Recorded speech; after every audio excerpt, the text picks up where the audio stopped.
1831 October 15 Ochanthuruth വൈപ്പശ്ശേരി തറവാട്ടിൽ തൊമ്മൻ്റെയും താണ്ടയുടെയും ആദ്യ സന്താനമായി ഒരു പെൺകുഞ്ഞ് പിറന്നു. ദൈവത്തിൻ്റെ തെരഞ്ഞെടുത്ത മകൾ ഏലീശോ. ചെറുപ്പത്തിൽ തന്നെ ദൈവഭക്തിയിലും പാവങ്ങളോടുള്ള കരുണയിലും ഏലീശോ മുന്നിൽ നിന്നു. 16-ാം വയസ്സിൽ കൂനമ്മാവിലെ വാകയിൽ തറവാട്ടിലെ വത്തരു എന്ന യുവാവിനെ ഏലീശോ വിവാഹം ചെയ്തു. ദൈവം അവർക്ക് ഒരു പെൺകുഞ്ഞിനെ നൽകി. അന്ന എന്ന് അവൾക്കവർ പേരിട്ടു. പക്ഷേ സന്തോഷകാലം അധികം ദീർഘമായില്ല.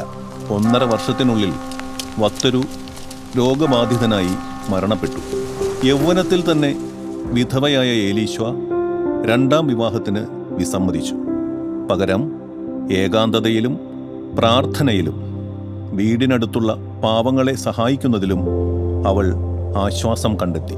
കാലക്രമേണ മകൾ അന്നയും ഏലീശോയുടെ സഹോദരി ത്രേസ്യയും ഭക്തിജീവിതത്തിൽ ആകൃഷ്ടരായി.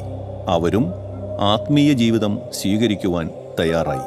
അന്നത്തെ കൂനമ്മാവ് ആശ്രമത്തിലെ നോവിസ് മാസ്റ്ററായിരുന്ന ഇറ്റാലിയൻ വൈദികൻ ഫാദർ ലിയോപോൾഡ് ഓസിഡിയോട് ഏലീശോ തൻ്റെ മനസ്സിലുള്ള ദൈവസമർപ്പിത ജീവിതത്തെക്കുറിച്ച് തുറന്നു പറഞ്ഞു.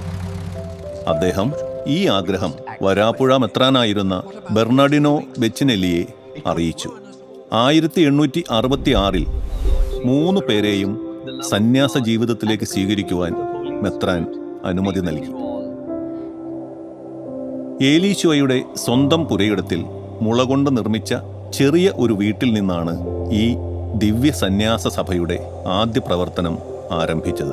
സ്ത്രീകൾക്കായുള്ള കർമ്മലീത്ത നിഷ്പാതുക 3ാം സഭ ഇന്ത്യയിലെ ആദ്യത്തെ കർമ്മലീത്ത സന്യാസിനി സഭയായി.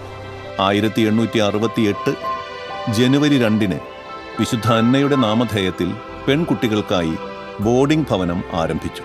പെൺകുട്ടികളെയും അനാഥരും വിധവകളുമായ സ്ത്രീകളെയും സംരക്ഷിച്ച് അവർക്ക് വിദ്യാഭ്യാസത്തിൻ്റെ വെളിച്ചം നൽകി. ഭാഷ, ഗണിതം, കൊന്തകെട്ട്, മെഴുകുതിരി നിർമ്മാണം, പ്രാർത്ഥന എന്നിവ അവരെ പഠിപ്പിച്ചു. ജീവിതം മുഴുവൻ ദൈവസമർപ്പണത്തിലും സേവനത്തിലും കരുണയിലും ഒഴുകി ഏലീശോ ജീവിച്ചു. 1890 റീത്ത് അടിസ്ഥാനത്തിൽ ഈ സന്യാസിനി സഭ വിഭജിക്കപ്പെട്ടു.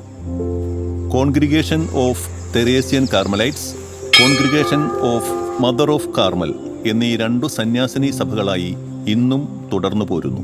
1913 ജൂലൈ 18 മദർ ഏലീശോ പരലോകപ്രാപ്തയായി. ആ കരുണയുടെ വിളക്ക് ഇന്നും കെട്ടുപോകാതെ സഭയുടെ വഴികാട്ടിയായി, സ്ത്രീകളുടെ സ്വപ്നങ്ങൾക്ക് ചിറകായി കേരളത്തിൻ്റെ വിശ്വാസ ഹൃദയത്തിൽ തെളിഞ്ഞു നിൽക്കുന്നു. ദൈവത്തിൻ്റെ തെരഞ്ഞെടുത്ത ദാസി, സ്ത്രീ ശക്തിയുടെ ദൈവീക പ്രഖ്യാപനം, മദർ ഏലീശോ വാകയിൽ.